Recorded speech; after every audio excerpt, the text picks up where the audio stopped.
Volvemos a hablar de la agenda de seguridad de la moneda porque comenzará su tramitación en el Senado y va a pasar por 3 comisiones. Sin embargo, previo al debate, el gobierno aún no logra alinear al oficialismo ni a los sectores, valga la redundancia, que se les dice no alineados. Los parlamentarios insisten en la falta de trabajo prelegislativo y denuncian un exceso de atribuciones presidenciales, sobre todo en lo que tiene que ver con la creación de este nuevo estado de excepción. Juan Espinosa, ¿qué tal? Buen día. Hola, Juan.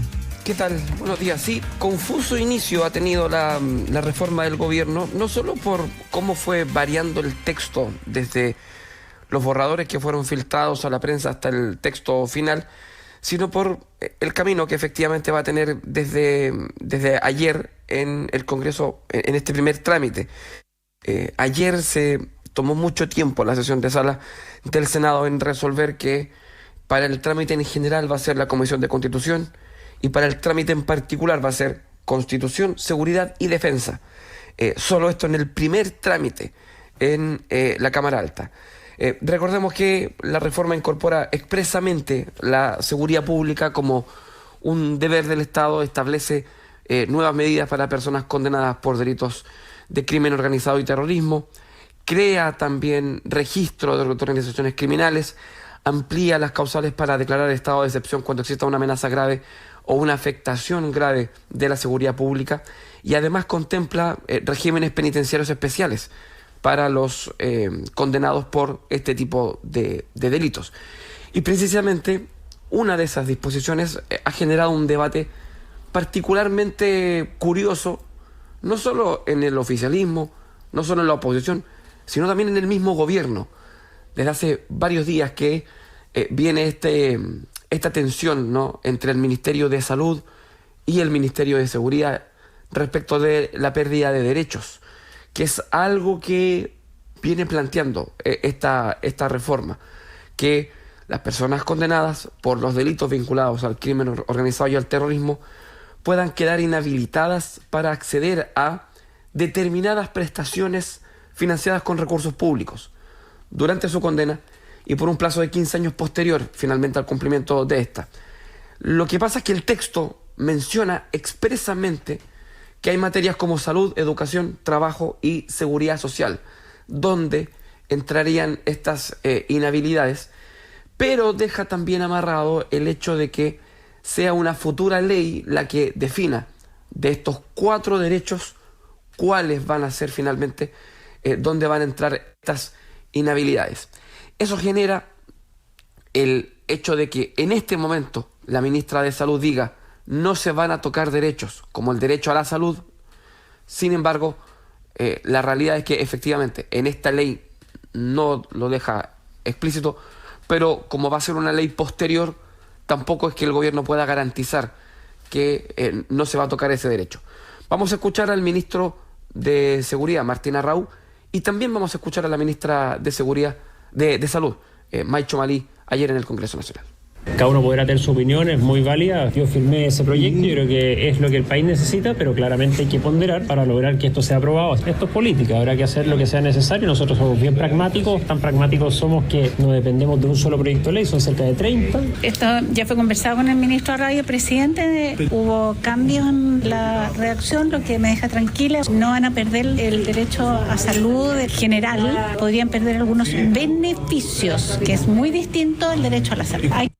Claro, es que ahí hay un primer punto muy importante y ya lo planteaba incluso la ministra Chomalí antes de toda este inicio de discusión respecto de un proyecto que entraría en conflicto con otras leyes, digamos. Por pronto, la ley de deberes y derechos del paciente, el tema de la privacidad, en fin, y una serie de otras normas. Ahora, es un proyecto que ya decíamos, Juan, en el primer día, en el inicio de la discusión, ya comienza a generar muchísimo conflicto entre legisladores, no solo oposición-gobierno, sino que al interior del propio oficialismo.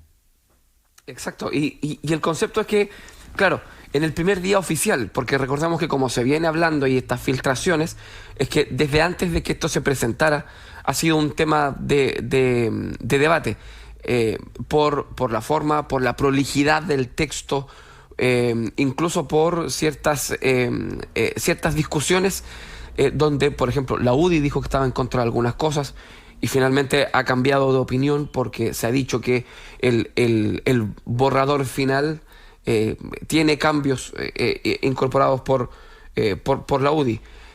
Hay cuestionamientos a la falta de trabajo prelegislativo, hay reparos al nuevo estado de excepción de seguridad pública. Chile Vamos reconoce que el proyecto tiene que ser modificado porque además tiene que conseguir 4/7 para su aprobación, lo que si en la Cámara de Diputados se ve algo factible, en el Senado es particularmente complejo. El Partido Nacional Libertario ha dado críticas también, el Partido de la Gente ha puesto en duda su respaldo a esta reforma. El camino no se le ve muy fácil a este nuevo proyecto del gobierno. Vamos a escuchar al presidente del Partido Republicano, el senador Arturo Esquella, y al presidente de la Comisión de Constitución de la Cámara Alta, donde va a iniciar este trámite, al senador Pedro Araya. Yo le recomiendo al senador que hablaba de locura que se junte con las mamás de las personas que han caído en la droga a propósito de una banda de narcotráfico. No hay un solo rincón en Chile en donde se pueda estar libre de los efectos de las bandas criminales. Pareciera ser que hay una serie de tintes que son antidemocráticos y yo creo que hay algún asesor del presidente que está asesorándolo muy mal, que probablemente con un chatbot de inteligencia artificial, que debe haber sido seguramente el que era gratuito, tomó distintas legislaciones, hizo un copy-paste y sacó un texto de proyecto de reforma constitucional. Claro, el término democracia ha surgido harto en el debate y uno podría decir afortunadamente se levanta esa alerta, no solo lo que escuchábamos ahí de Pedro Araya, ¿no?, que es un senador hoy día de la oposición, ayer Luciano Cruzco, que por ejemplo, y solo para poner un ejemplo, decía que el estado de excepción de seguridad concede poderes excesivos al presidente que jamás querría en manos de la oposición y que eso debe ser corregido, que no se justifica en democracia dar atribuciones al Ejecutivo sin control del Congreso en 240 días. Decíamos ayer, finalmente son 8 meses. Ahí lo que hace es que ella todavía sigue apuntando al factor, diría yo, comunicacional, a lo más sencillo, menos complejo que resulta poner eso sobre la mesa cuando las personas tienen una necesidad central y real de que en Chile se combata y se controle la delincuencia. El punto es, Juan, que el gobierno no le basta con eso y su estrategia en el Senado, tú ya decías, se puede poner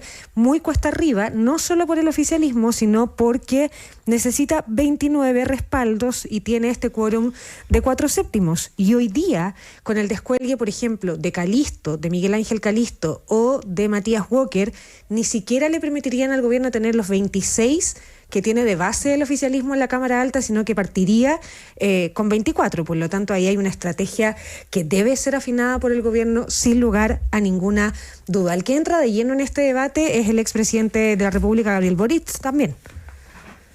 Sí, tú hablabas de los votos.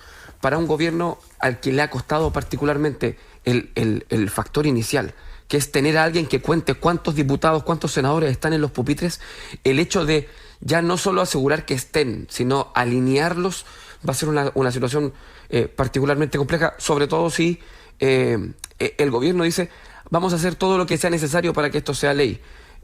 Habrá que ver hasta qué punto la moneda logra ceder de alguna forma para ir garantizando ciertas bases. Tener en consideración que, por ejemplo, en la Comisión de Constitución el gobierno no es mayoría, en la Comisión de Defensa tampoco es mayoría, y en la Comisión de Seguridad tampoco es mayoría. Es 3-2 a favor de la oposición, pero el trabajo le va a ser muy cuesta arriba solo en el primer trámite legislativo. Cuando esto pase hacia la Cámara de Diputados va a ser aún más complejo para la moneda. Y si a eso le sumamos cómo entró finalmente el expresidente Gabriel Boric en esta discusión, también tiene algo de complejidad, porque el expresidente aprovechó la presentación del libro del exministro de Hacienda para señalar el rol que debe tener la oposición frente al proyecto del presidente Kast. Vamos a escuchar al exmandatario calificar este proyecto como una limitación de libertades que no se había visto y que es inédita en la democracia chilena. Y yo espero que haya una posición franca, respetuosa, pero abierta, clara y firme respecto de esta reforma constitucional que quieren instaurar un estado de sitio de 240 días con la atribución exclusiva del presidente de la República, con una limitación de libertades que no se había visto, inédita en la democracia chilena. Con todo esto, muchachos, el debate a comenzar va bastante más allá del debate sobre si el Estado tiene que ser más o menos duro contra el crimen organizado.